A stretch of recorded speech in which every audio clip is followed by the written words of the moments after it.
And at this hour, 2 counties in northwest Georgia are still under a state of emergency after thunderstorms overwhelmed the area with flash flooding. Meteorologist Mike Seidel joins us live from Summerville, Georgia, where the flooding has closed roads. And Mike, it's also made tap water unsafe.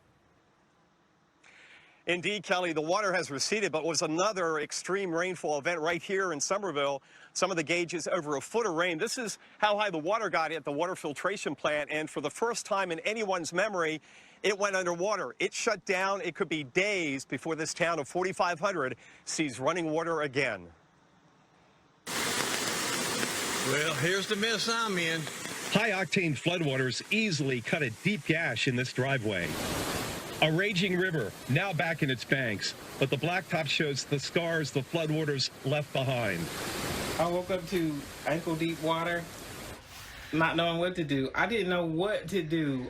LaMonica Watkins runs this hair salon in Summerville. Floodwaters from a nearby creek left a muddy soup on the floor. Flood insurance is not included on my policy. The downpours left much of downtown Summerville underwater, including the Chattooga County Sheriff's Office. The whole block here had, I would say, probably 2 to 3 feet of water above what's normal. Some of the bridges that we've noticed has been washed out, and we've had several calls for stranded motorists on a lot of those secondary roads. High water surrounded rural homes and easily jumped the dam on the Chattooga River. Back in Summerville, LaMonica Watkins will clean up and figure out what comes next for her business. I'm just looking at the dog, and he looking at me like, are you kidding me? And I'm here now. I don't know where to begin. Like, my sister, my niece, and I are trying to pick up the pieces and salvage what I can. Contractors will be here this morning and take a look at the pumps here. They have no idea what kind of damage has been done, but for now it's going to be a while. The mayor says at least 4 or 5 days, and he expects water trucks to come in here. And Molly, much like Jackson, Mississippi, they're in the same kind of situation on a smaller scale. As I mentioned, just under 5,000 residents here in Summerville, about an hour and a half northwest of Atlanta. All right, thank you, Mike. Well, let's head to Atlanta now from Summerville.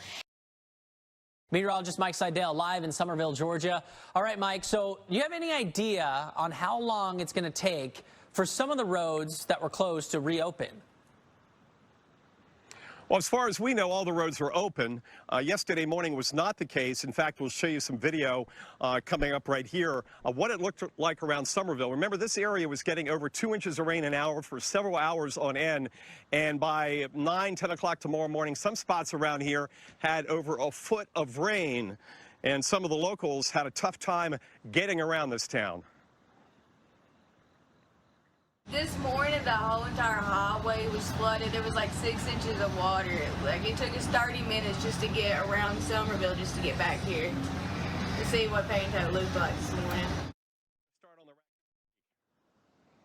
Here's a Raccoon Creek way down now, well within its banks. It had come up all the way. Look how it knocked down the fence up here to where they treat the water. This plant is shut down. The other one is too, because the pumps were submerged in water. So they're going to have to look at them, see what kind of repair has to be done. Do they have to bring in new pumps? They're also concerned about the intake under here being damaged by debris. Under this concrete pad, 15 feet down it goes, there's about 500,000 gallons of water. They're going to have to flush all that out, pump that out, because it's been compromised by the floodwaters coming in here yesterday morning. Not a good situation. Have no idea how long this town of about 4,500 northwest of Atlanta will be without drinking water. But the good news is Water Buffalo, a water truck, is already in town at the City Hall location off Cox Street. They're expecting another one later this evening, and a couple of churches are handing out bottled water throughout today and tomorrow. So much like in Jackson, Mississippi, Molly, we've got a situation that is troubling, because we've got all these folks that have no running water, no drinking water, and it's going to take a while. We hope to have the mayor on later this morning. Maybe we'll get some idea. But again, really don't know, because they haven't gotten the folks out here who have to look at the pumps and the electronics to see what's going to have to be done to repair them and get them back online, so this town here of 4,500 can get back to life. And this is also going to affect schools, which will go back tomorrow. That's the plan, but I don't think they're going to go back at all. Not for a while. And even if they do get it fixed, Mike, by the end of this week, that's a long time to go without drinking water. Thank you so much. At this hour, 2 counties in northwest Georgia are under a state of emergency after thunderstorms overwhelmed the area with flash flooding. Meteorologist Mike Seidel joins us live now from Summerville, Georgia, where, of course, Mike, we had some flooded roads yesterday. And even though the water's receding, we still have some big-time problems there. Yeah, a major issue, just like Jackson, Mississippi, but on a smaller scale. This town of Summerville has about 4,500 residents, and they, too, don't have any running water this morning because this filtration plant is offline. It was flooded yesterday by the Raccoon Creek, which came all the way up here and compromised these pumps. They're starting to look at them right now, but there's no idea when they'll be able to get the pumps up and running. Do they have to be replaced? But in the meantime, it was another another extreme rainfall event yesterday. Areas around Summerville had over a foot of rain in less than 8 hours. Well, here's the mess I'm in. High-octane floodwaters easily cut a deep gash in this driveway. A raging river, now back in its banks, but the blacktop shows the scars the floodwaters left behind. I woke up to ankle-deep water, not knowing what to do. I didn't know what to do. LaMonica Watkins runs this hair salon in Summerville. Floodwaters from a nearby creek left a muddy soup on the floor. Flood insurance is not included on my policy. The downpours left much of downtown Summerville underwater, including the Chattooga County Sheriff's Office. The whole block here had, I would say, probably 2 to 3 feet of water above what's normal. Some of the bridges that we've noticed has been washed out, and we've had several calls for stranded motorists on a lot of those secondary roads. High water surrounded rural homes and easily jumped the dam on the Chattooga River. Back in Summerville, LaMonica Watkins will clean up and figure out what comes next for her business. And I'm just looking at the dog, and he looking at me like, are you kidding me? And I'm here now, I don't know where to begin. Like, my sister, my niece, and I are trying to pick up the pieces and salvage what I can.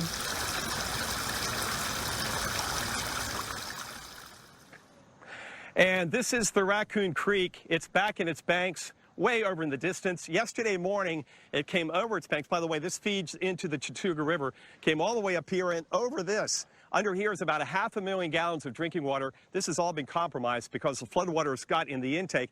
They're concerned that the intake has been damaged. They've got to figure out what's the status with the pumps because they were submerged in this water. The other issue, too, is what do they do with the residents? Well, they are starting to get water in. They've got a water truck, a water buffalo now set up at City Hall. They're going to bring another one in this evening, and a couple of churches in town are handing out bottled water. I know one church is handing out 2 cases to each family. By the way, if you go to City Hall to get water, make sure you bring your own containers. So it's another troubling situation, Molly, much like Jackson, Mississippi, a smaller scale. Summerville has about 4,500 residents, and now they're wondering how many days they're going to be without water. We're going to talk to the mayor later on this morning, but he may not even have an idea at this point because they haven't really looked at the infrastructure on these pumps with more rain in the forecast today and a flood watch until 8 p.m. here in northwest Georgia.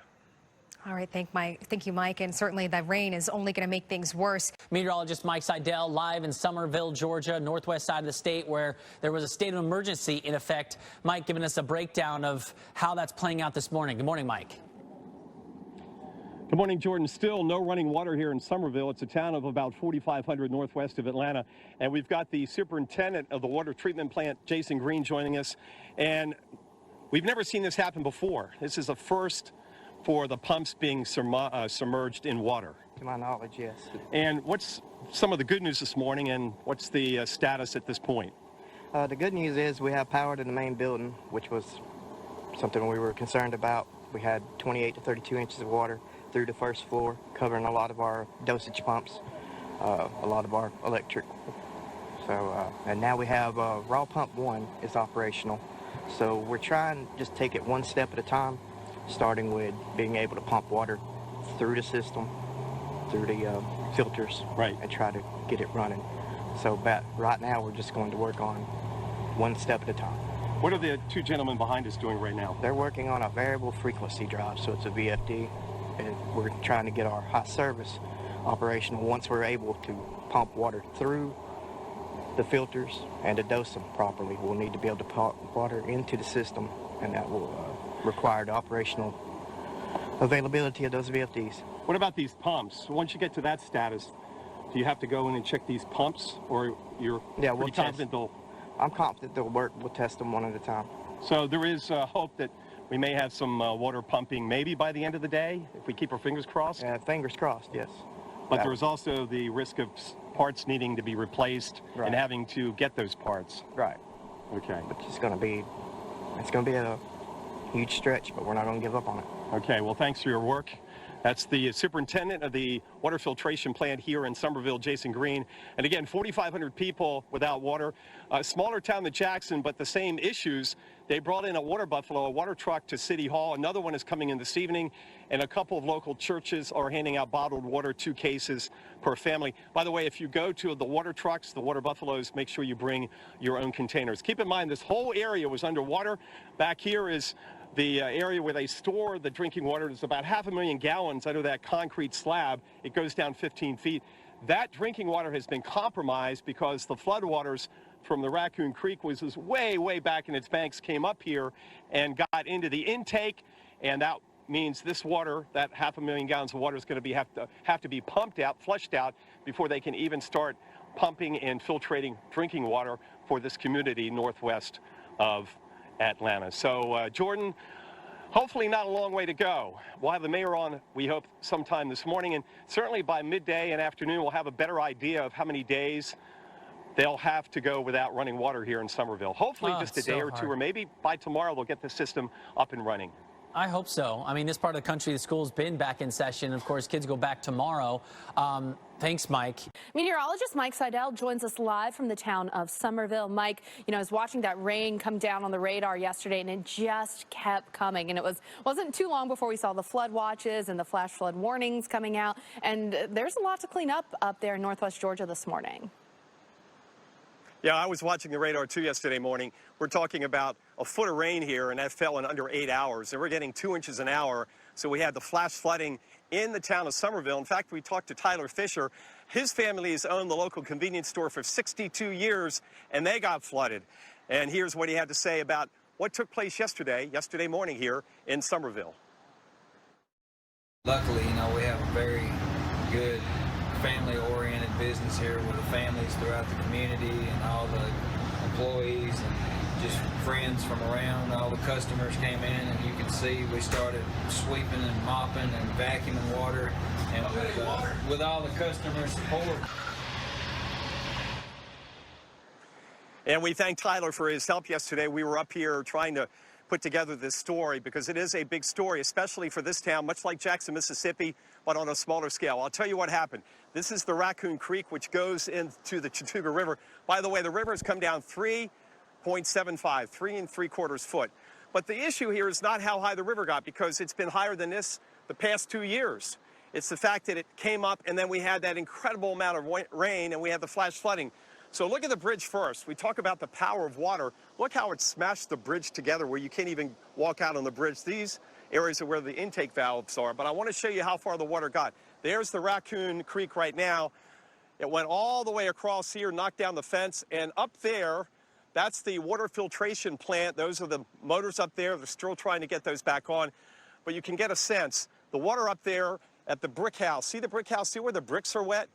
That's how high the water got, all the way up there. So incredible amount of flash flooding here. Fortunately, very few homes and businesses impacted. But what's going on right now, they're trying to get the pumps back on. They're making some progress. In the meantime, they've got water buffaloes, water trucks in town. One is in town already at City Hall, another one coming in this evening. Local churches are handing out bottled water. And Felicia, it's much like we've seen in Jackson, although this town is smaller, about 4,500 persons here now waiting for the water to come back on. Mike, it's a scene that we've seen too much so often, flash flood after flash flood causing this damage. So we'll check back in with you. Thanks so much for that report. Meteorologist Mike Seidel joins us live from the town of Summerville, where they had so much rain in such a short period of time, Mike, and now we're still dealing with some showers on and off, and the fact that there's a lot of cleanup to do after all of that flooding. Yeah, and the real issue here in Summerville, much like in Jackson, is getting the drinking water, the running water back in service. It's been out since yesterday morning as the Raccoon Creek, which is way over there, It came all the way up to where I'm standing, and even where I'm standing, the water was just over my head. So that gives you an idea of how deep the water was. Let's bring in the mayor, Mayor Harry Harvey of here in Summerville. And you've been here a long time, and everybody's telling me this has never happened before. The water get this high at the water filtration plant. No, we've never had this year at the water filtration plant. The plant is about 60 years old, a little bit older. However, we have not had any issues. And I think it's due to the fact, well, I know it's due to the fact that we had a lot of rain in a short period of time. And drainage was part of the problem. But as far as this happening and that before, we have never had this issue with our plant before. And I did tell the viewers at home that you've got some water tankers coming in. You've got one in already. What else can you tell us about, say, for instance, FEMA? We do have the water tanker, one that's coming in. We have some others that was coming in. We'll have what they call water buffaloes that we'll be putting at various locations also. We're going to look at, of course, getting this up and doing that. FEMA has been contacted. We look for them to provide some services for us, and I know they will. But as far as right now, I don't have anything definite that I can tell you as far as FEMA. We do have other organizations that are working with us in Summerville and in the county and in surrounding areas, and we're certainly appreciative of all that they are doing. Okay, Mayor Harry Harvey, thanks for joining us. Okay. Good luck. We'll hopefully get the water on sooner rather than later. From the assessment they are doing and what's going on, things are better than they could have been, or they're not as bad as they could have been. That's what I was hearing. And we're certainly appreciative of that. Hopefully we'll have it on, and we will get it on as soon as we possibly can. Okay.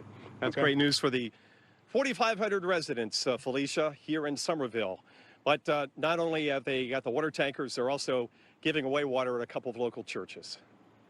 Yeah, you know, we just cross our fingers that they get that back up and running and everything ready for the residents sooner rather than later. Mike, thanks so much for those details.